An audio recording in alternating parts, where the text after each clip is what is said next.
Iniciamos esta última sesión de la mañana con Albert Jones. Creo que la presentación que puede darnos su perspectiva como antropólogo y también cooperante puede ser un enriquecimiento para la sesión anterior. Creo que la tarea crítica que venimos realizando desde disciplinas humanísticas como la historia o la antropología, aunque en su momento contribuimos al discurso civilizatorio de Occidente, creo que desde los 80 hacia aquí ha habido una revisión de cuál es la tarea como humanista de pensar el pasado colonial en diferentes escenarios, y venimos planteando que la medicina justamente fue una de las herramientas que más se pusieron al servicio de los proyectos colonizadores desde sus orígenes. Fue el gran argumento civilizatorio y con todas sus contradicciones siguió arrastrando ese pasado de herramienta de la colonización. También a partir de otros repartos que no fueron el reparto de París del continente africano y que tuvieron que ver pues, con los bloques políticos que vertebraron la geopolítica mundial, ¿no? En ese sentido, creo que estamos asistiendo también a nuevas demarcaciones geopolíticas que proceden también de intereses que tienen que ver con el capitalismo global financiero, con la industria farmacéutica, con el reparto también de las organizaciones no gubernamentales, aunque también quiero destacar que hay que tener en cuenta que las mejores intenciones son también verdaderas. No hay que estar siempre pensando que quien va al territorio a hacer una tarea sanitaria está cargado de una intencionalidad colonizadora, pero que las lógicas, las estructuras mentales, de las que también hablé ayer cuando hablé de paranoia, las estructuras mentales nos constituyen en las tareas. Creo que en el panel anterior hemos visto también cómo se reproduce ese modelo de la biomedicina, de solo pensar en ella misma, y que los profesionales es evidente que realizan tareas imprescindibles. Si creemos que el modelo biosanitario consigue resultados, pero tampoco podemos olvidar lo que la historia de la antropología ha mostrado, que es que la eficacia de esos resultados también somos convencidos de ella a partir de las herramientas que construimos para demostrar esa eficacia. De lo que he echado de menos de la mesa anterior es de poder hablar de qué piensa la gente guineana, los pacientes. Esto es algo que la biomedicina olvida, que el sistema sanitario olvida allí, aquí y en Pekín. Estoy convencida que también son médicos chinos, también se les olvida lo que es la gente, ¿no? Y las diferentes actitudes ante el modelo biosanitario. Por eso creo que la ponencia de Albert Jones nos va a ayudar a entender, por su, digamos, también biografía de encrucijada entre la antropología y la cooperación y entre diferentes identidades nacionales, incluyendo su pasado de herencia guineana. En ese sentido estoy convencida de que el abanico se va a abrir más con su intervención. Así que trataremos de cerrar a las dos la sesión, si nos parece mal. Muchas gracias, Rosa. Rosa, cuyos artículos sobre la sanidad en la Guinea colonial me acompañaron, ¿no?, al inicio de mi investigación. ¿Sí? ¿Se me oye mejor? Sí. Quizás comentar que al principio de este año pensaba no venir. Pensaba no venir porque muchas cosas de las que voy a decir aquí las he dicho en otros encuentros del CEA. Pensaba también no venir porque el material etnográfico del que dispongo es relativamente antiguo, es del año 2009, 2010, 2011, y por lo tanto desde entonces hay varias cosas que han cambiado, ¿no? Aunque pienso que las principales conclusiones siguen vigentes. Finalmente estoy aquí, bueno, en primer lugar por la insistencia de Juan, que me honra, y también porque creo que hablar de salud no es solamente hablar de lo que hacen los sanitarios o los cooperantes, que obviamente también, sino también de sino también de cómo la gente se enfrenta en el día a día a la enfermedad, ¿no? Y creo que para esto precisamente la antropología, la etnografía son herramientas privilegiadas. Yo llegué a Guinea Ecuatorial como cooperante y en algún momento he estado llamado a identificar, a formular proyectos vinculados a la salud, ¿no? Ya sea al paludismo o a las enfermedades hídricas vinculadas al agua. Y para tratar de formular, de identificar mejores proyectos, traté de rastrear la información disponible sobre cómo la gente se enfrentaba a la enfermedad, ¿no? Cuáles eran los comportamientos de una madre para tratar la diarrea de su niño o de un hombre que tenía fiebre. Y la verdad es que encontré muchísima información sobre lo que hacían los sanitarios o los cooperantes y muy escasa información respecto a los comportamientos de la gente. Sí es verdad, había algunos trabajos culturalistas, como los de Virginia Fons, pero nada que realmente pudiese permitir entender cómo la gente utiliza los medicamentos industriales, cómo utilizan los consultorios chinos, cuándo van a un centro de salud, cuándo van a un hospital, ¿no? Y son estas preguntas las que me iniciaron a llevar a cabo una investigación. Trabajé en la ciudad de Bata, y estuve haciendo un trabajo de campo allí durante cerca de un año. Uno de los primeros datos observables es que nos encontramos en un contexto de pluralismo terapéutico, ¿no?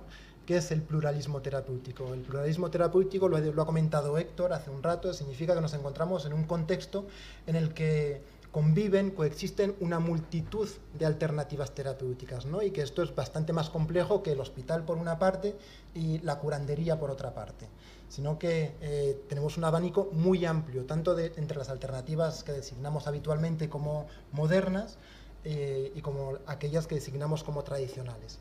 Del lado de lo moderno teníamos evidentemente el hospital, los centros de salud, el hospital de la seguridad social, tenemos muchísimas alternativas privadas, algunas con algunas garantías en cuanto a calidad, muchas otras que no tienen ningún tipo de garantía. Tenemos muchísimos consultorios y dispensarios chinos. Tenemos las alternativas con participación del Estado, también se ha comentado, los hospitales La Paz, los hospitales Virgen de Guadalupe. También tenemos estas alternativas que están muy a menudo fuera del alcance de la mayor parte de la población, son alternativas de muy alto standing y por lo tanto muy costosas. También tenemos lo que yo llamo el mercado del medicamento, ¿no? Que recubre algunas, lo digo porque antes no lo comentaba Héctor, que cubre algunas farmacias instituidas, es decir, llevadas por farmacéuticos. La mayor parte son más bien puntos de venta de medicamentos, ¿no? En el 2011, cuando yo estaba en Guinea, había 9 farmacéuticos en todo el país, de los cuales 2 trabajaban en el ministerio, es decir, solamente había 6 farmacéuticos que ejercían como tal, ¿no? Por eso digo, hablo esencialmente de puntos de venta de medicamentos, ya sea en locales, también en los mercados. También hay vendedores ambulantes que atraviesan las ciudades con carretillas llenos de medicamentos. Esto lo comentaba Alfonso también hace un rato, ¿no? Os encontrasteis también esta situación cuando llegasteis. Esto es algo común que caracteriza a Guinea Ecuatorial como la mayor parte de los países africanos. Vemos como las alternativas de la medicina moderna es muy amplia, ¿no? Del lado de lo que generalmente se designa como medicina tradicional, también tenemos muchísimas alternativas, ¿no? Están obviamente aquellos que trabajan con plantas, los que llaman en Fang los Mbume Bian. También están aquellos más ritualistas, más procedentes de las tradiciones de Ndende, de Mimbiri, que son aquellos que se enfrentan a la brujería. Hay algunos que solamente dicen que curan 2 o 3 enfermedades, unos conocimientos muy específicos, otros que dicen que curan de todo o que curan casi de todo. Hay gente que dice que solamente ayuda a la gente, que rehúsa del calificativo de curandero. Hay algunos que tienen grandes infraestructuras de ingreso en las que cogen 20, 30 personas. Hay gentes que son ambulantes, ¿no? Que van de casa en casa. hay algunos que solamente son conocidos en su casa o en su parentesco o en su barrio. Hay otros curanderos que son conocidos a nivel de una ciudad, incluso a nivel nacional o incluso más allá de las fronteras nacionales, ¿no? Con esto quiero decir es que hay un espectro muy, muy amplio de alternativas, ¿no? Esto sin contar también con las alternativas religiosas. Las iglesias evangélicas también han investido el campo de la terapéutica, y también tenemos incluso la iglesia católica, ¿no? También hay, pienso en los curas de Villendem, en Bata, que también se enfrentan a la enfermedad, ¿no? Son consultados para tratar aspectos vinculados a la enfermedad. Bueno, en un contexto de pluralismo terapéutico no hay realmente los usuarios solamente del hospital y los usuarios solamente de la curandería, sino que en muchos casos las mismas personas que en algún momento acuden a un centro de salud, en otro momento van a comprar un medicamento, en otro momento los puedes encontrar en una curandería o en un consultorio chino. Lo que quiero decir es que la pregunta no es tanto si se utiliza un recurso o no se utiliza. La pregunta sería más bien cuándo y cómo se utiliza cada recurso, ¿no? Esto es la pregunta fundamental que ha guiado mi trabajo de investigación. Bueno, y para responder a esta pregunta, pues hice más de un centenar de entrevistas en curanderías, en centros de salud, en el Hospital General, en puntos de venta de medicamentos, etcétera, ¿no? Una de las primeras conclusiones de mi trabajo viene a contradecir algo que se dice muy a menudo desde el sector sanitario.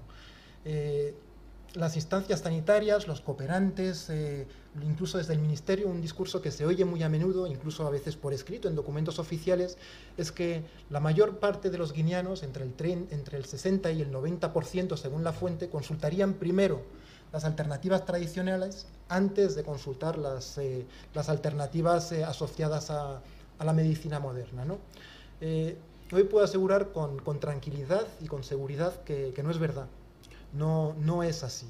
Las alternativas más utilizadas, al menos en el contexto urbano, ¿no?, en el que yo he trabajado, son las alternativas que pertenecen al espectro de alternativas asociadas a la medicina moderna, ya sean alternativas formales, como el hospital o los centros de salud, o alternativas informales, como pueden ser pues, la venta de medicamentos, etcétera, ¿no? De hecho, la alternativa sanitaria más recurrida, más utilizada en la mayor parte de los hogares guineanos es precisamente el medicamento industrial, ¿no? Es la automedicación.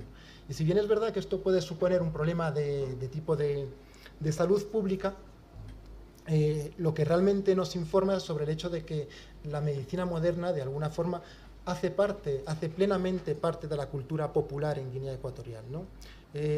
Yo no me he encontrado esta supuesta resistencia a la medicina moderna, como si hubiese una inclinación natural del africano, del guineano hacia lo tradicional y una resistencia casi natural hacia lo moderno. Hoy en día no me he encontrado eso en Guinea Ecuatorial. De hecho, no he encontrado a nadie que no utilice la medicina moderna, ya sea de una forma u otra. Solamente recuerdo que me encontré con una curandera de Ndende, que me dijo al principio de una entrevista que ella nunca utilizaba la medicina moderna, ¿no? Y recuerdo que al final de esa misma entrevista me estaba pidiendo si yo no le podía facilitar un medicamento para la gordura, ¿no? Bueno, creo que precisamente el hecho de que el argumento muy habitual de que la población recurre con más frecuencia a las alternativas tradicionales en vez de recurrir a las alternativas modernas, creo que es esencialmente un discurso político, ¿no? Un discurso político destinado a poner el foco, a poner la responsabilidad del lado de la población por sus supersticiones, por su cultura, por su mentalidad, ¿no? Son discursos que oímos muy, muy a menudo, en vez de poner el foco sobre la pésima gestión política del sector sanitario en Guinea Ecuatorial, en vez de poner el foco sobre los disfuncionamientos cotidianos del sistema sanitario guineano, ¿no? Solamente por daros un ejemplo de las personas que estaban ingresadas en medicina interna, que yo entrevisté, que estaban ingresadas, el 60% reconocía que se había automedicado antes de ingresar, por el mismo proceso patológico, ¿no? El 60% se había medicado. Cerca del 26-27% había acudido a un consultorio chino. Y solamente cerca del 15% venía de una curandería. Y de este 15%, la mayor parte venían del ámbito rural, ¿no? Venían del interior del país. Es decir, esto para tener en cuenta eso, que las alternativas modernas hacen parte de las alternativas más recurridas. Sí, después está este discurso, ¿no?, que pretende sistemáticamente culpabilizar, responsabilizar a la población y especialmente a las madres. Yo he oído cosas por parte de los sanitarios, cosas muy duras, muy fuertes respecto a las madres, ¿no? Según la cual a las madres no les importaría la vida de sus hijos, serían indiferentes, no sabrían cuidar sus hijos. Imagino que los habéis oído algunas veces, ¿no? Es algo bastante frecuente entre los sanitarios. Precisamente a tal efecto trabajamos así, los antropólogos. Quiero compartir con vosotros un relato de un itinerario de una madre, ¿no? Algunos de vosotros ya me lo habéis oído contar en otro lugar. Es el itinerario de Rosario. Rosario es una mujer que tiene 45 años, si no me equivoco, cuando yo la conocí. Tenía un hijo muy pequeño, de apenas un poco más de un año, y el niño tuvo una inflamación en el oído. Y Rosario, en el primer momento, lo que hace es lo que hacen la mayor parte de la gente en Guinea cuando no tiene recursos, es esperar algunos días, algún tiempo, para ver lo que pasa, para ver si empeora y si es preciso tomar otras disposiciones, ¿no? Es importante también entender que la espera no es pasividad, ¿no? La espera es una estrategia terapéutica en sí. Vamos a ver lo que pasa y si empeora tomamos una determinación. El hecho es que al cabo de 2 o 3 días, bueno, Rosario ve que eso se está complicando, la inflamación progresa y decide acudir al Hospital General de Bata. Acude allí, es un sábado, el otorrino, solamente que es cubano, solamente atiende los martes y los jueves, y por lo tanto le dicen que vuelva el martes, ¿no? No le atienden, no le pasan consulta y le dicen que vuelva. El martes vuelve. Y la situación pues ha empeorado notablemente. Hay incluso mucho pus en el oído, en fin, la situación. El hecho es que le ingresan al niño inmediatamente. Le ingresan, incluso también le cortan un trozo del oído. Durante el ingreso, Rosario puede ver cómo, según su criterio, la situación sigue empeorando. A ella le preocupa, ve todavía como hay mucho pus y sobre todo ella piensa que las enfermeras deberían de proceder a curas todos los días, ¿no? Deberían lavarle la herida, cosa que las enfermeras no hacen. Y después de engancharse un par de veces con las enfermeras, pues decide coger a su hijo y llevárselo al Hospital La Paz. En el Hospital La Paz, como decía, bueno, lo hemos comentado aquí, lo comentaba Héctor, son instituciones de muy alto standing. Allí le piden 15.000 francos, 15.000 francos en consulta de pediatría. Para Rosario es mucho dinero, pero lo paga. Y en esa consulta le dicen que a su hijo le tienen que hacer unos análisis que le costarán 230.000 francos. Evidentemente Rosario no tiene ese dinero. De hecho, recuerdo que me decía algo así: ¿dónde voy a fabricar yo ese dinero? Dice, parece que yo allí en La Paz, parece que yo no pagué, solo papel con cruz de la paz que me dieron, ¿no? Comenta algo así.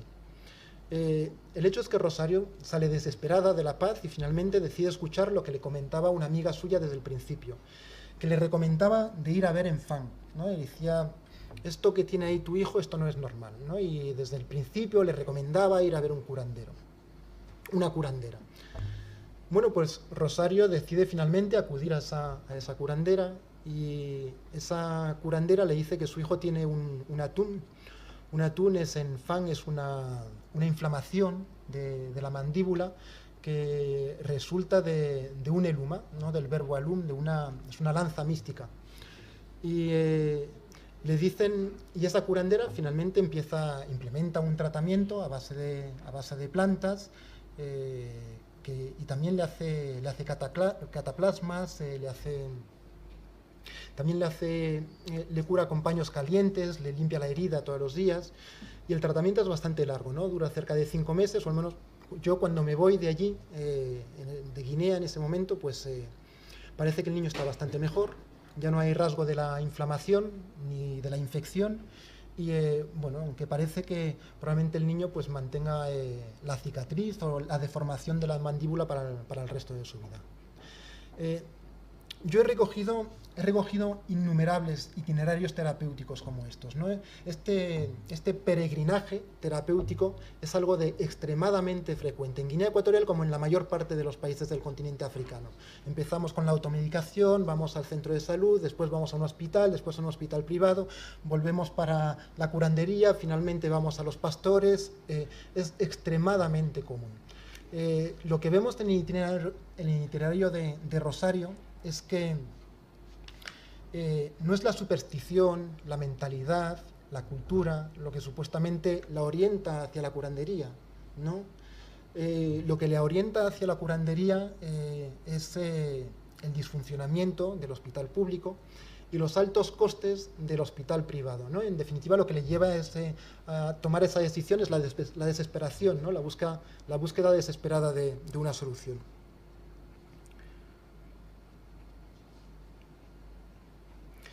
En este sentido, creo que argumentos como supersticiones, creencias, mentalidad, son insuficientes para explicar determinados comportamientos, ¿no? Comportamientos como retrasar cuanto más sea posible la llegada al hospital, comportamientos como acudir a un consultorio chino, comportamientos como la generalización de la automedicación en la mayor parte de los hogares. Y creo que para entender estos comportamientos también es importante reflexionar sobre las vivencias y las experiencias de los guineanos en las propias infraestructuras sanitarias, ¿no? Y precisamente una parte importante de mi trabajo ha consistido en interesarme por los itinerarios, las vivencias de las personas dentro del hospital público de Bata. Estas vivencias ponen en evidencia problemas realmente de fondo, ¿no? Que darían para hablar largo y tendido. Me voy a resumir en tres o cuatro puntos. Bueno, el primero es el que se ha comentado ya aquí, es el problema de acceso, es decir, la salud pública en Guinea Ecuatorial, como en la mayor parte de los estados africanos, tiene un coste para el usuario, y eso supone una barrera para muchísimos usuarios, supone una barrera o un motivo para retrasar cuanto más sea posible la llegada, ¿no? Muchas veces no es tanto el coste de la consulta, ni tampoco el del transporte hasta el centro sanitario, sino muchas veces es el coste de la receta médica, lo que supone un esfuerzo insuperable para muchísimas familias. Es verdad que hay políticas de gratuidad, algunas se ha comentado aquí, son muy deficientes, ¿no? Creo que el doctor Mansogo lo comentará también esta tarde. En fin, son muy deficientes. Otro problema también tiene que ver con la gestión, la organización. Creo que destacar aquí solamente los tiempos de espera. Los tiempos de espera en los centros de salud más concurridos o incluso en el hospital general son larguísimos. Son de 2 horas, 3 horas, a veces 4, a veces incluso más. Lo menciono porque para quienes hemos hecho trabajo de campo en salas de espera es bastante común observar gente que acude, que paga la consulta y que abandona la sala de espera antes de haber sido atendido, ¿no? ¿Esto qué nos dice? Nos dice que los tiempos de espera constituyen un elemento verdaderamente disuasorio para muchísima gente, ¿no? Y que lleva a muchos a contemplar alternativas más peligrosas, como pueden ser los consultorios chinos, que también se ha comentado aquí, pero en los que el que llega es inmediatamente atendido, ¿no?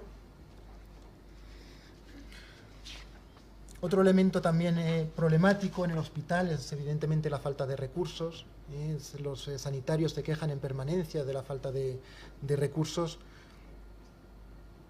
No lo sé, pero cuando yo estaba en el 2011 faltaba equipamiento, faltaban insumos médicos, faltaba alcohol, faltaban manómetros, faltaban máquinas de rayo X, faltaban ecógrafos, las infraestructuras estaban en muy mal estado.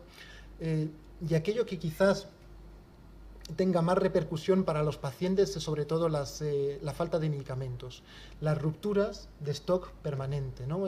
Como lo comentaba Ramón, yo creo aquí, sigue sin haber una central de compras unificadas en Guinea Ecuatorial, lo que supone que las infraestructuras públicas, en especial los hospitales, a veces, en ocasiones, no tienen los propios medicamentos que ellos recetan en su farmacia, ¿no? Incluso para los pacientes que están ingresados. ¿Esto qué significa? Significa que incluso para aquellos que están ingresados, pues los pacientes o los familiares tienen que dar la vuelta a toda la ciudad, de farmacia en farmacia, buscando el medicamento que se les ha recetado dentro del hospital, ¿no? Tiene o esa posibilidad, o si no la otra posibilidad, es comprar debajo de la mesa el medicamento a las enfermeras, a los auxiliares de enfermería.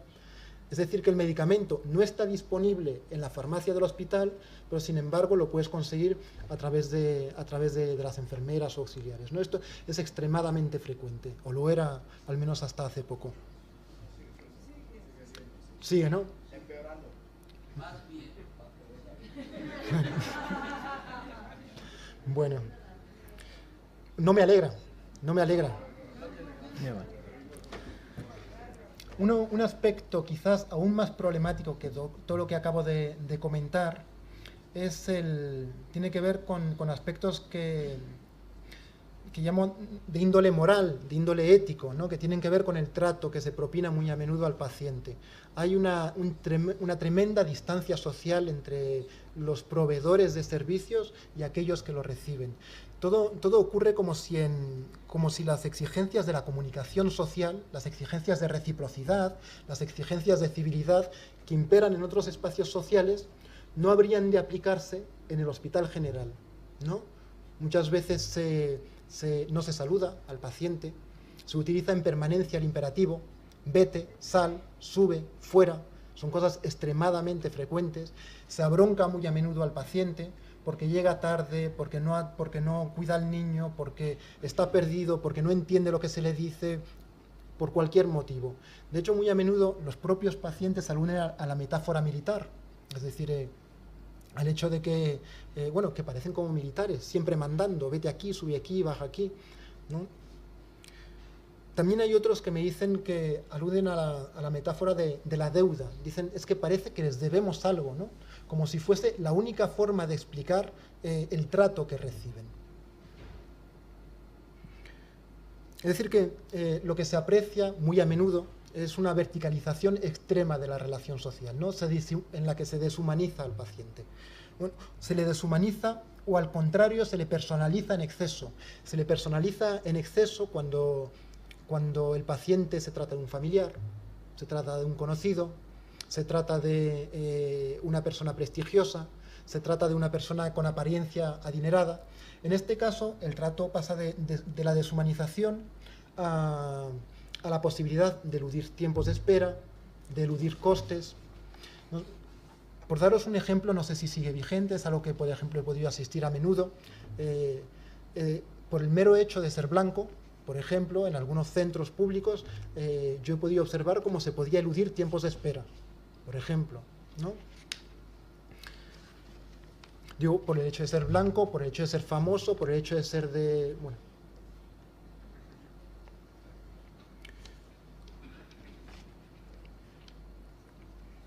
Otra cosa también que resulta preocupante es el hecho de que es observar que la desimplicación de muchos sanitarios de su propio desempeño laboral, ¿no?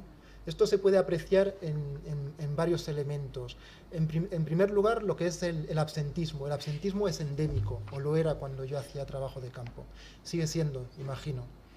Es decir, que es muy frecuente que hay sanitarios que llevan días, semanas, incluso meses sin acudir a su puesto de trabajo. Muchos de ellos siguen cobrando su nómina, ¿no? Por el mecanismo de centralización y descentralización. Bueno, el hecho es que es así. Hay también sanitarios que disponen de una consultora, de una consulta privada y que abandonan su puesto de trabajo con mucha frecuencia.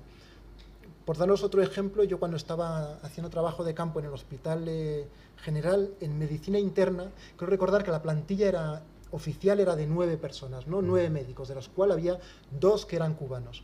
En el tiempo que he estado, esa plantilla solamente ha venido funcionando entre 4 y 5 personas, ¿no? Lo que supone en términos de sobrecarga de trabajo para los que se quedan, lo que también supone en términos de el tipo de calidad de servicio que pueden dar, ¿no?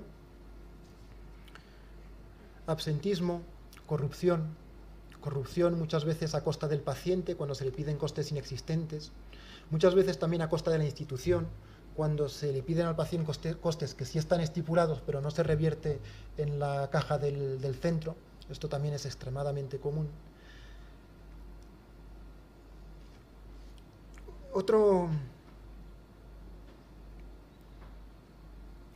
aspecto que también no sabría cuantificar, pero que quizás también pueda resultar preocupante, es el hecho de que es observar la ausencia de determinados gestos por parte de los sanitarios, ¿no? En el propio marco de la consulta.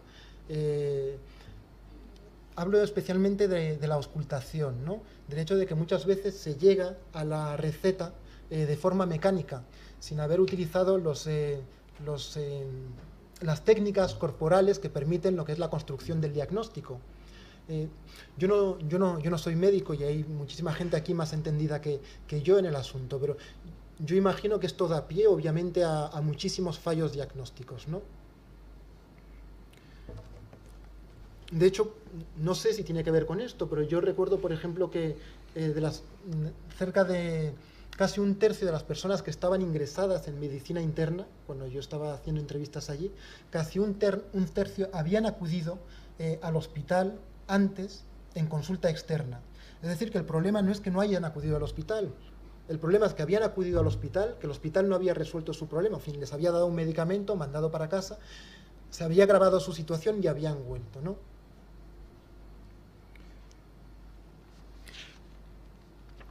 Una pregunta extremadamente difícil de contestar es ¿por qué ocurre esto? ¿No? ¿Por qué se da esta verticalización tremenda de la relación social? ¿Por qué hay esta falta de implicación en el desempeño laboral diario, ¿no? Creo que igual vosotros tenéis más respuestas que yo os doy algunas de las cosas que he podido recoger. Está claro que hay una falta de motivación evidente de muchos sanitarios, trabajan en condiciones muy difíciles, les falta material. Bueno, también hemos visto cooperantes antes aquí que han trabajado también en condiciones muy difíciles, que sin embargo estaban muy motivados, ¿no? Yo lo que he podido palpar hablando con sanitarios en Guinea Ecuatorial, he visto un sentimiento de impotencia y de frustración tremendo. La sensación de estar enfrentados día tras día al fracaso, la sensación de estar enfrentado al caso omiso de los pacientes, en definitiva procesos que llevan a inmunizarse contra el dolor ajeno, ¿no? Yo creo, y lo comparto con vosotros, creo que hay otro elemento también que es muy importante, que en otros lugares del continente africano algunos observadores llaman la institucionalización de la informalidad, ¿no? Institucionalizar lo informal. Para los guineanos, os lo voy a traducir, es la guineología, ¿no? ¿Sabéis lo que es la guineología? Es la posibilidad, la capacidad, la habilidad de conseguir algún tipo de trámite administrativo, no tanto por la vía oficial, porque no es efectiva, porque es lenta, porque es tediosa, sino por la vía extraoficial, ¿no? La vía extraoficial, es decir, ya sea mediante un primo que pueda agilizar el trámite, ya sea mediante un soborno, ya sea mediante un regalo. Conocéis de lo que estoy hablando, ¿no? La mayor parte de las administraciones públicas en Guinea Ecuatorial funcionan según el modelo informal, no funcionan en base a las normas formales, ¿no? Es decir, esto está extremadamente arraigado. Esto significa que goza de cierta legitimidad, ¿no? Y que muchos de estos comportamientos se han constituido en verdaderos reflejos socioprofesionales. Digo esto porque cuando hablamos con el cuerpo, cuando hablamos con los pacientes, generalmente culpan a los sanitarios de la precariedad del sistema sanitario. Creo que en parte tienen razón, pero creo que también en parte es injusto, porque creo que en realidad lo que ocurre en el sector sanitario es extensible a la mayor parte de las administraciones públicas en Guinea. Lo que pasa es que es muchísimo más visible y quizás más descorazonador en el ámbito, en el ámbito sanitario, ¿no? Pero creo que en realidad es un problema político y un problema de fondo. Estoy pintando un panorama poco alentador, y también es verdad que quizás caricaturizo un poco, o me centro especialmente en los elementos más negativos. Ni todos los sanitarios son así, ni todas las personas que acuden al hospital necesariamente se enfrentan a alguno de estos problemas. Pero bien es verdad que la mayor parte de la gente que yo conozco en Guinea Ecuatorial en algún momento se ha enfrentado a este tipo de cosas, ¿no? Y es decir, esto evidentemente marca el imaginario colectivo. También recalcar que me he encontrado también con sanitarios que son absolutamente fabulosos, excepcionales, ¿no? Y creo que la dedicación en un contexto precisamente en el que reina la informalidad es digno de admirar, o al menos a mí me lo parece. Pongo todos estos elementos encima de la mesa porque creo que estos problemas que he venido recalcando así de forma muy breve, como pueden ser los problemas de acceso, problemas de recursos, problemas de trato, de comunicación con el paciente y problemas de eficacia terapéutica, creo que son fundamentales para entender determinados comportamientos frente a la enfermedad, ¿no? Como estaba hablando antes de llegar cuanto más tarde sea posible al hospital, cómo consumir medicamentos porque son más baratos y más asequibles, cómo ir a un consultorio chino, que aunque sea una alternativa más peligrosa, incluso más cara, muy a menudo, puede resultar muchísimo más cómoda desde cierta perspectiva, ¿no? Es un sitio donde en cuanto llegas se te atiende, es un sitio donde nunca hay rupturas de stock. Eso sí, uno no sabe muy bien lo que se está metiendo, como decía antes Héctor, el etiquetado está en chino, uno no sabe muy bien si la persona que tiene enfrente es un médico, es un sanitario o no, ¿no? Es decir, también como comentaba al principio, ¿no? La mayor parte de las personas que están ingresadas, un tercio de las personas que están ingresadas en medicina interna han pasado por un consultorio chino. Esto significa que tienen un muy elevado índice de fracaso terapéutico, ¿no? No me voy a detener en estas alternativas por falta de tiempo, pero sí que me gustaría decir algunas palabras sobre las curanderías, ¿no?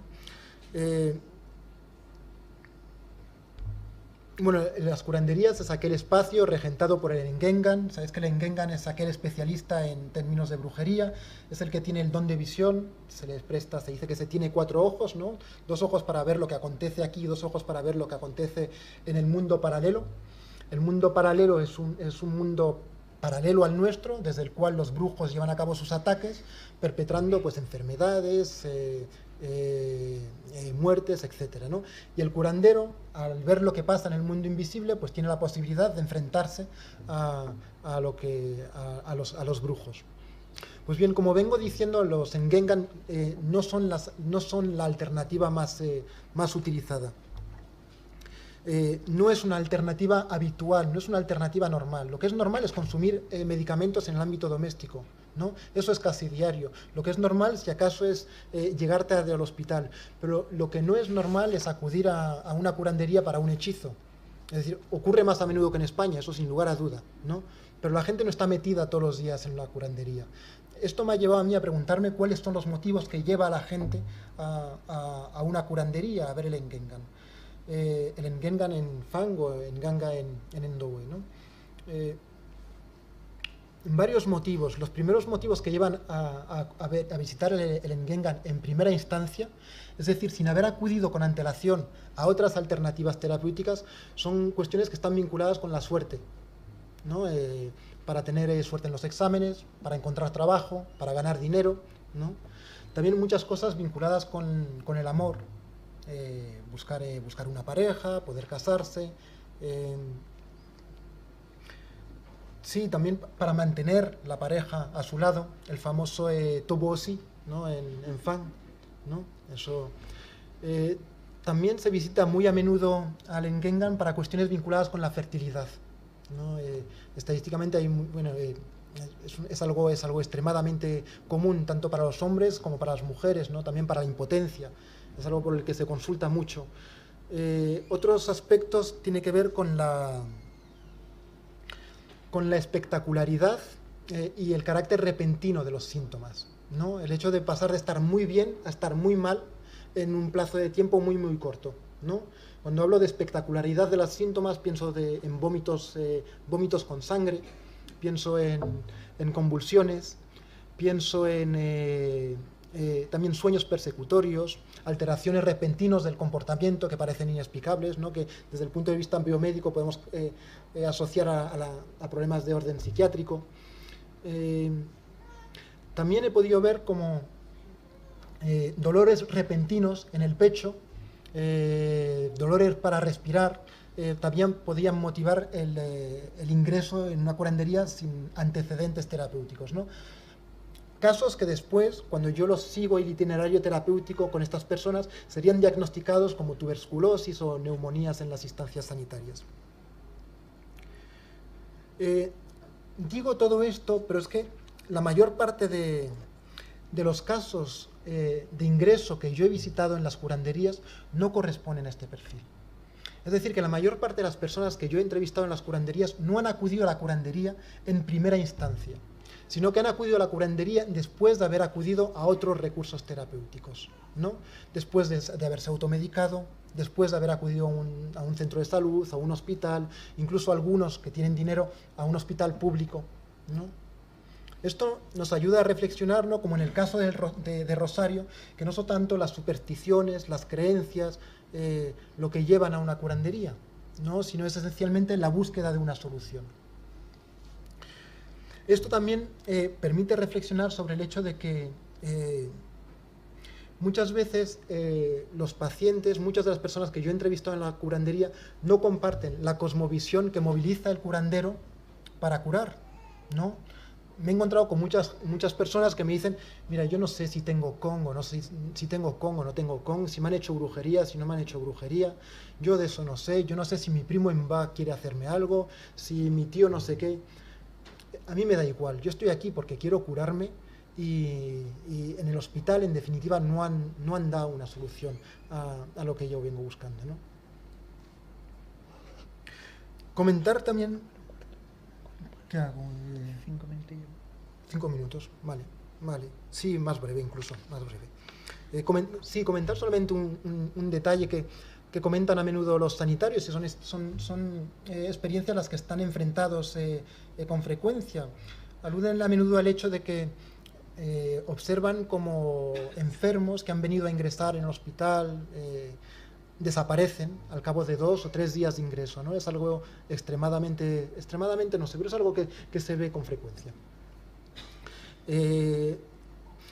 Yo creo que esto tiene que ver, es sorprendente, ¿no? Porque es decir, ¿cómo abandonamos un recurso al que sin embargo hemos acudido 2 o 3 días antes, ¿no? Al que hemos delegado, al que hemos confiado para solucionar un problema? Esto tiene que ver con la percepción de fracaso terapéutico. La percepción de fracaso terapéutico es algo eminentemente subjetivo, y esa subjetividad depende de muchísimos elementos. Solamente voy a apuntar aquí 2. Depende de representaciones vinculadas con la brujería, obviamente. Muchísimos Bingengan aluden al hecho de que si una enfermedad vinculada a la brujería es tratada con un tratamiento moderno, estamos exponiendo a que el paciente empeore y muera muy rápido, ¿no?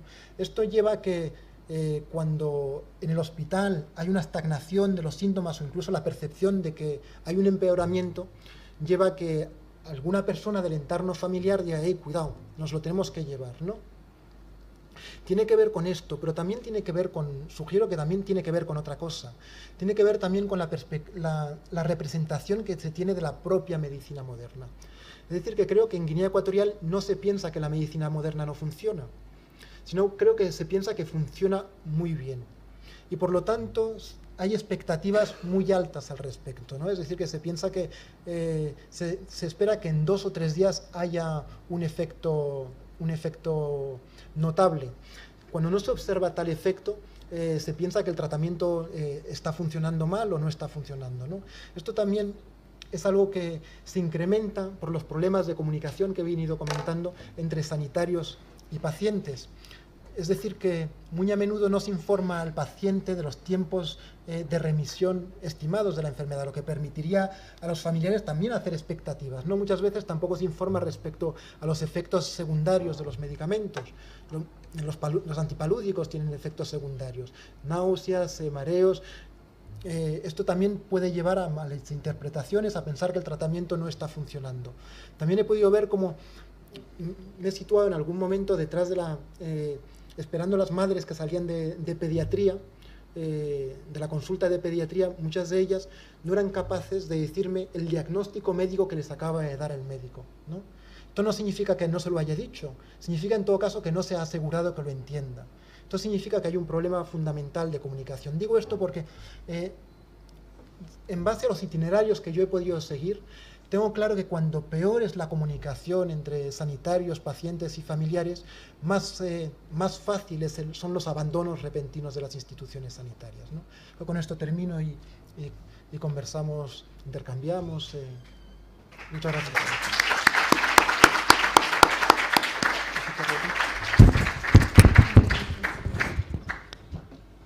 Pasamos entonces al turno de palabras.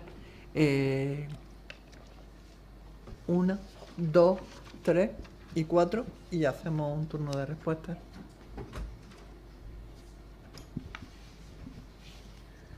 Sí, yo quería preguntarte si entre los factores que influyen en la decisión de ir al Engangá no juega un papel importante también quién es el sujeto de la decisión de acudir, si es individual o es familiar, incluido el tipo de males o de infortunios que afectan, porque tú has citado, por ejemplo, la esterilidad y la impotencia. La esterilidad y la impotencia son obviamente un mal que padece un individuo, pero lo es porque es un mal social, porque impide reproducirse y porque hay otras personas, son las relaciones sociales las que se sienten afectadas por esa forma de infortunio, ¿no? Y si no son normalmente las formas de infortunio que las formas de mal, las formas de enfermedad física, psíquica o de mala suerte, cualquiera, que afectan a un colectivo, fundamentalmente al colectivo familiar, las que con más frecuencia se tratan o deciden acudir.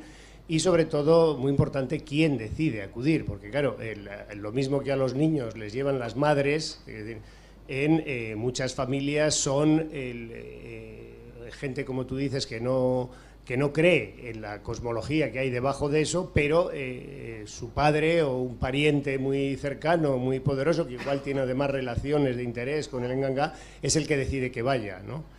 Me estoy acordando ahora de una innovación, lo que nos contó Trifonia en la intervención, que en lo que yo sé es una novedad en los motivos de acudir o de que alguien vaya a Engangás, a curanderías, que es cuando nos contó chicas lesbianas del grupo en el que ella trabaja, a quienes su familia les lleva al Engangá a curarse del lesbianismo. No especificó muy claro si algunas veces no fueran ellas, pero daba toda la impresión, por los resultados que decía, que es la familia la que les invita, las que de hecho les lleva, ¿no? Entonces, esa distinción no sé si te parece importante o no, que el sujeto de la decisión sea el individuo, que no lo suele ser casi nunca. Es decir, nosotros estamos acostumbrados a pensar en función de la ideología individualista nuestra, que incluso nosotros somos los que decidimos individualmente acudir a un sitio o a otro, cuando suele ser bastante raro que la decisión sea individual, pero desde luego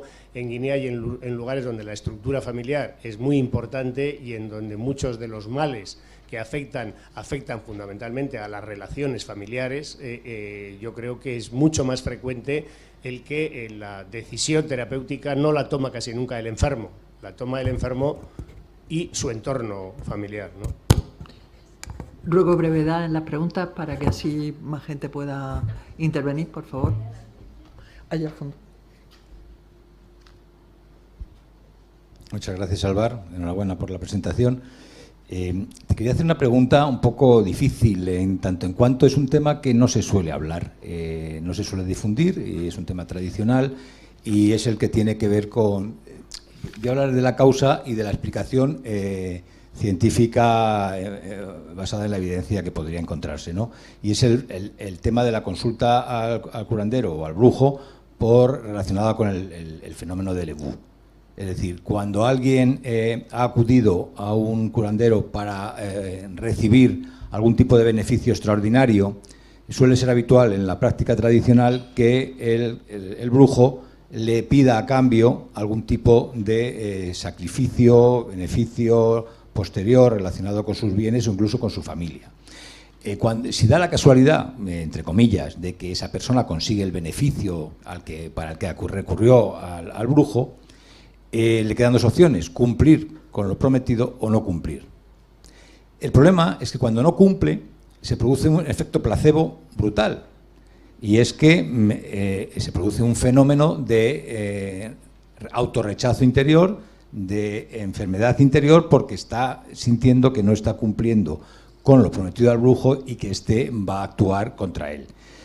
Esto es muy interesante porque nos lleva al fenómeno del efecto placebo. Es decir, el efecto placebo no es una cosa que aparece y desaparece como si en el vacío, en el éter espacial, ¿no? El efecto placebo es un desencadenamiento en nuestro sistema nervioso de determinados neurotransmisores. Entonces, se produce esa consulta posterior al EBU porque el paciente verdaderamente ha enfermado. Ha enfermado por un problema de ejercicio de la brujería, por decirlo de alguna manera. No sé si has podido seguir ese rastro. Tu pregunta, por favor. No sé si has podido seguir ese rastro en tu senda. Y luego quería hacer una matización a todo el grupo que está trabajando en este tema.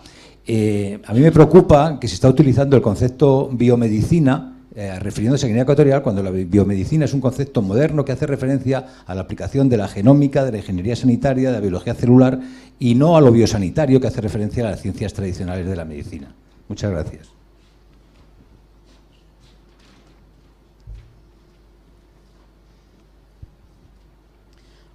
Sobre la cuestión de las personas con albinismo, ¿verdad?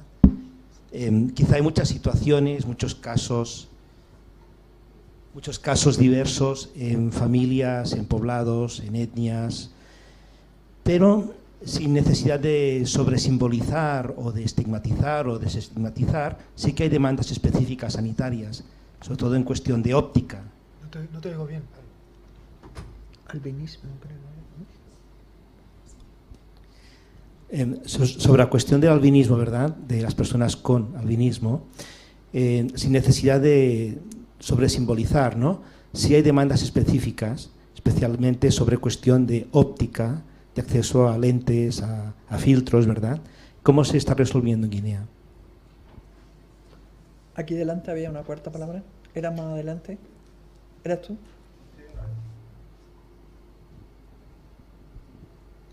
Dos cuestiones. Gracias por la exposición. Lo primero es si has detectado que hay algunos médicos que derivan a los enfermos a las curanderías. Y bueno, el siguiente comentario, bueno, es encadenando el otro, ¿no? Que hasta qué punto la información que recoges es la real, porque cuando ven a una persona con papel y bolígrafo recogiendo información, creen que está enviado por el gobierno. Entonces contestan, a lo mejor no lo que han hecho, sino que lo que creen que deberían haber hecho. Es decir, cuando te dicen que han ido al médico antes, creen que vas de parte del gobierno para intentar ver si la gente acude a los médicos. Y bueno, en otros casos también te puede dar una información, porque es la que cree que quieres oír, y falsear un poco la realidad del hecho, ¿no? Porque, bueno, la primera es porque la gran mayoría de nosotros no acabamos de dejar de creer en brujería, aunque sea un médico, ¿no? Entonces, ¿hasta qué punto los médicos, has detectado que hay médicos que derivan a sus enfermos a la curandería? Creo que voy a contestar ya porque se me están olvidando las primeras. Sí, ya tenemos 4 hoy. Sí, el carácter familiar de la decisión, sí, obviamente. Además, es algo que diferencia aún de forma importante las sociedades occidentales de gran parte de las sociedades africanas, ¿no? Es decir, la cantidad de personas que están implicadas. ¿Se me oye? ¿Sí? La cantidad de personas que se implican en un proceso terapéutico. me viene a la mente un itinerario terapéutico que he podido seguir, que es el caso de una mujer que enferma, empieza a tener fiebre. Al principio ella asume el control de su propia enfermedad y toma paracetamol, ¿no? Finalmente se pone en muy mal estado y es su marido quien asume que se transforma en el gestor de la enfermedad. Lo lleva primero al hospital público y después la enfermedad sigue, allí le dicen que tiene paludismo, después le llega a la clínica Litoral, igual el mismo diagnóstico y finalmente, en fin, en ese momento está desesperado porque su mujer no está en estado de asumir su propia, bueno, no está muy enferma y él está desesperado porque ya no sabe dónde ir. Hemos estado en el hospital público, hemos estado en la alternativa privada. En ese momento es otra parte de la familia quien asume el manejo de la enfermedad. Son las hermanas de ella que le dicen, pues nosotros queremos mandarle a la curandería. Este hombre dice, yo no quiero mandarle a la curandería. Yo, además, yo solamente juro y perjuro por la medicina moderna. La madre del hombre le dice, mira, tú has hecho lo tuyo. Si tu mujer muere, vas a tener problemas y se te va a acusar de haber sido el responsable, ¿no? Entonces en ese momento delega la responsabilidad y son las hermanas quien asumen la iniciativa, quien se transforman en gestores de terapia. Es decir que a medida, si no hay gravedad, generalmente es la propia persona, a menos que sea un niño, que asume, que asume el proceso terapéutico. A medida que hay más gravedad, se involucran cada vez más personas, ¿no? Y en función de las relaciones de poder en el seno de la familia, el gestor de la enfermedad, la gestión de la enfermedad va cambiando de un sector de la familia a otro. Después, respecto a la pregunta que comentaba Alfonso, no sé muy bien qué contestarte. El caso que comentas, en realidad, yo no lo puedo seguir porque hay muy poca gente que reconoce haber dicho que ha acudido a un brujo para que le dé poderes especiales para tener riqueza, etcétera. Nadie reconoce eso, ¿no? Generalmente eso muy a menudo es un diagnóstico a posteriori, ¿no? Dice, esta persona está enferma porque realmente es lo que ha hecho, pero las personas no reconocen haber hecho eso. Y respecto al efecto placebo, igual vosotros médicos estáis mejor situados para hablar del mismo. Está claro que nosotros como antropólogos pensamos que la subjetividad desempeña un papel fundamental tanto en los procesos de enfermedad como de cura. Respecto a la biomedicina, es un término, es verdad, que lo utilizamos muchísimo desde las ciencias sociales. Yo es un término que utilizo y que además defiendo, pero bueno, tampoco me importa utilizar otro, pero comento brevemente por qué lo utilizo. Es básicamente para señalar el hecho de que es una alternativa sanitaria entre otras muchas. ¿Y qué es lo que caracteriza esa alternativa sanitaria? Caracteriza no solo, pero entre otras cosas, el hecho de basarse en el aspecto biológico, bioquímico y cada vez más genético, ¿no? Y es verdad que no solamente en esos aspectos, también empiezan a introducir elementos psicológicos, sociales, pero el cuerpo, el núcleo duro de la formación de los médicos está esencialmente centrado en estos aspectos, ¿no? En ese sentido, por eso creo que es el término que empleamos, pero no tengo problema en utilizar medicina moderna, medicina alopática, creo que sabemos de lo que estamos hablando. Perlasia, respecto a la cuestión de los albinos no sabría decirte, igual hay gentes aquí que puede contestarte mejor. La derivación a la curandería por parte de los médicos, lo comentaba Amancio, ¿verdad? Sí que ocurre, tanto en el ámbito público como en el ámbito privado. Incluso auxiliares o enfermeras que te comentan que dentro del hospital te dicen, lo que tú tienes, esto no se va a curar aquí, ¿eh? Yo incluso te recomiendo utilizar un tratamiento, por ejemplo, para determinadas diarreas infantiles, el choga. Muy a menudo son las propias enfermeras del hospital que te dicen, el tratamiento del hospital calma, pero yo te recomiendo que utilices esto y esto y esto, ¿no? Esto es algo... he hecho un trabajo esencialmente cualitativo, ¿no? Me costaría cuantificar, pero yo es algo que he visto con frecuencia. Y después, respecto a... me preguntaba sobre la representatividad, si a lo mejor había podido... si a lo mejor, de alguna forma, la gente no me comentaba tanto lo que hacía, sino más bien lo que yo quería escuchar. Hombre, los antropólogos también disponemos de nuestras técnicas de investigación.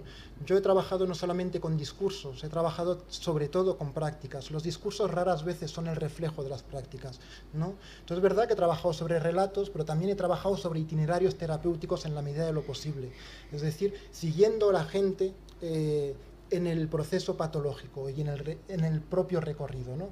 También es verdad que utilizo mucho el cruce de entrevistas, entrevistando no solamente al enfermo, pero sino también a los diferentes gestores de la terapia, y no solamente en un momento, sino en varios momentos del recorrido terapéutico. Y sí comentarte una cosa, generalmente la gente no tiene reparo en decirte que ha acudido a la curandería. Eso me dicen algunos sanitarios, pero creo que la gente no tiene reparo en decirte, pues sí, antes de acudir al hospital he ido a la curandería. A veces tiene reparos en comentarte los motivos que le han llevado a la curandería, ¿no? Por ejemplo, te dicen, bueno, es que he ido a la curandería porque tengo problemas de fertilidad. Lo que no te dicen es lo que decía Juan, el hecho de que lo que no te dicen es que les acusa a su familia de comer sus hijos en brujería, ¿no? Sobre eso a lo mejor no te lo comentan. No sé si he contestado a... ¿Sí? Pues podemos tomar 2 palabras más. Me gustaría incluir una cuestión, simplemente si la puede reflexionar, pero por ampliar también la cuestión de romper los binarismos, que fue mi posición. ¿Cómo se lleva el hecho de ser antropólogo y cooperante? Y si puedes incluirla, si no, lo dejamos. 2 preguntas más. Y sí, la mía va a ser breve. Ante todo, gracias, Álvaro, por la exposición y sobre todo por el trabajo que estás haciendo, ¿no? En poder evidenciar un poquito este mundo, no un poquito, de una manera importante, amplia, el mundo del acceso del guineano y de la guineana a la medicina tradicional. Más allá que preguntar si tienes casos en los cuales sepas de profesionales que hayan enviado, ¿qué experiencias tienes a las curanderías? ¿Qué experiencias tienes de acercamiento de las 2 medicinas? Yo soy un defensor de que nos tenemos que aproximar, porque el objeto de trabajo es el mismo, son las mismas personas. Yo el primer caso que tuve en Guinea fue de un chico que tenía convulsión, que primero, antes de llevarlo a la clínica, le llevaron a la curandería, y eso me hizo pensar mucho, ¿no? Que quizás nos tenemos que acercar bastante. Pues es eso, saber si tienes experiencias concretas de acercamiento de los 2 tipos de medicina. Gracias. Otra. Vale. Muchas gracias, Álvaro, por la presentación. Yo solamente 2 cuestiones que, si pudieras abundar un poquito, si has podido observar el itinerario terapéutico en el extranjero y ver cuáles son los elementos o el contexto desencadenante que lleva, bueno, pues a salir al extranjero, si es solamente un factor económico o si, por ejemplo, que yo he sabido de algún caso en el que se sale por tratamientos de fertilidad, luego eso redunda en un embarazo múltiple y luego se retorna al país y se pide que se aborte uno de lo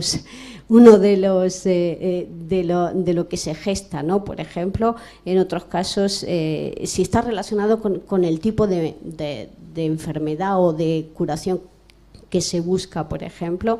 Y el segundo, si pudieras abundar un poquito en, cuando has hablado de barreras de comunicación, si son puramente lingüísticas porque el español es la lengua normativa, o si has podido observar pues un poquito del uso de las lenguas vernáculas y qué papel tendrían, ¿no?, a la hora de facilitar la comunicación. Gracias.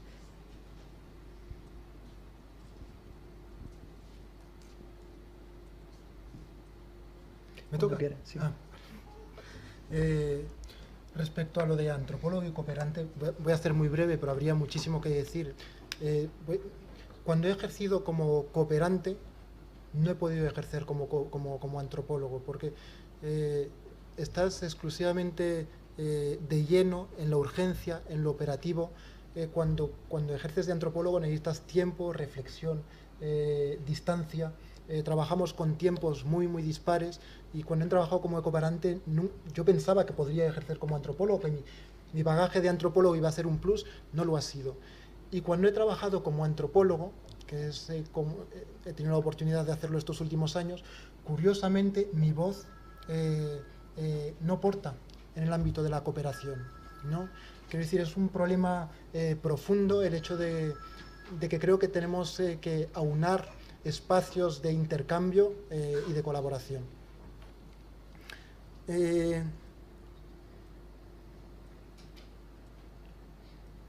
Héctor, acercamiento de la medicina moderna y de diferentes paradigmas terapéuticos. De forma formal, de alguna forma se ha hecho. De hecho, la Alma Alta en el 78 preconizaba desde la OMS, ¿no? La OMS preconizaba valorar la medicina tradicional y sobre todo utilizar la medicina tradicional para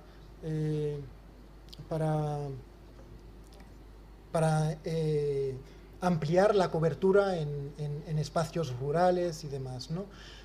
Esta misma lógica es la que se puede apreciar en la implementación de la estrategia de salud mental en Guinea en el 2010. Se preconiza ese tipo de colaboración, pero en la realidad es poco efectiva. Es poco efectiva de forma formal. Ahora, de forma informal, medicina, el cruce, el mestizaje, el sincretismo entre diferentes paradigmas sanitarios es obvio y ocurre en permanencia. Es decir, la mayor parte de los curanderos en Guinea llevan una blusa blanca, ¿no? Es decir, llevan una blusa blanca, algunas con una cruz en el pecho. Es decir, que se apropian de los símbolos de la medicina moderna. En muchísimas curanderías se inyectan los pacientes. Algunos curanderos, además de utilizar plantas, utilizan analgésicos, utilizan priperam, utilizan medicamentos biomédicos. O sea que el mestizaje, el sincretismo se da ya, ¿no? Incluso por parte desde la propia medicina moderna. Hay médicos que utilizan la nomenclatura tradicional, que utilizan términos como chit, como choga, como jomabum, etc. Haciéndolo, lo que hacen es incrementar su poder terapéutico, porque tienen mayor facilidad para conectar con los pacientes. De alguna forma esto también conecta un poco con lo que decía Susana respecto a los idiomas. Sí, con Susana, no lo sé, pero lo que me estás contando de esos itinerarios de fertilidad, yo quiero que me cuentes eso porque no sé muy bien qué decirte, pero cuéntamelo. Respecto a los itinerarios fuera de Guinea, no los he seguido. Sé que hay una dimensión obviamente económica y también que tiene que ver con el tipo de patología. Hemos visto aquí ayer a Marcelo que comentaba el principal motivo por el que él estaba aquí. Hay un trabajo ahí por hacer. Y respecto a los problemas de comunicación, no se limitan solamente al idioma. Obviamente el idioma hace mucho, y el hecho de poder utilizar, por ejemplo, algunas terminologías, de validar algunas terminologías locales para facilitar la comunicación. Me consta, por ejemplo, que Ramón en Mongomo, yo creo que lo has hecho en alguna oportunidad con el choga, y que precisamente eso ha reforzado tu poder terapéutico, ¿no? Tu capacidad de influir en el itinerario de tus pacientes. Pero no creo que los problemas de comunicación solamente tengan que ver con la lengua, porque el acto terapéutico, lo que hace el médico no solamente es un gesto técnico, es un gesto social, es un gesto sujeto a significado, y creo que es un problema que tiene que ver con la posición que ostentan unos y otros. Creo que lo he comentado aquí alguna vez. Yo recuerdo que un joven me decían alguna vez que quería ser cuando le preguntaba ¿qué quieres hacer cuando seas mayor? Me decía, yo quiero hacer un trabajo de uniforme. Digo, ¿un trabajo de uniforme? Me dice, sí, ya sea médico, enfermero, policía, aduanero, ¿no? Como si en definitiva sería exactamente lo mismo. Básicamente, ¿qué tienen todas esas profesiones en común? Tienen la autoridad en común, ¿no? Creo que es ahí donde se gesta el problema. Creo que los antropólogos ayudamos a identificar relaciones de poder, relaciones de desigualdad, problemas de comunicación. No implementamos soluciones, no venimos aquí a traer soluciones, ¿no? Creo que eso toca a los operativos, a los cooperantes, a los sanitarios, pero creo que generar espacios horizontales de encuentro entre pacientes y sanitarios creo que ayudaría muchísimo a sanitarios en Guinea como en otros espacios, en otras partes del continente africano. Me consta que ha habido experiencias muy positivas en ese sentido. Espacios horizontales en los que los sanitarios pueden escuchar aquellas violencias a las que son sometidos dentro de las infraestructuras sanitarias. Eso facilita procesos de empatía. Muchas veces lo que falta en las administraciones públicas y en los servicios sanitarios públicos en Guinea Ecuatorial es eso, es la empatía. Bueno, pues muchísimas gracias por traernos la preocupación del alivio.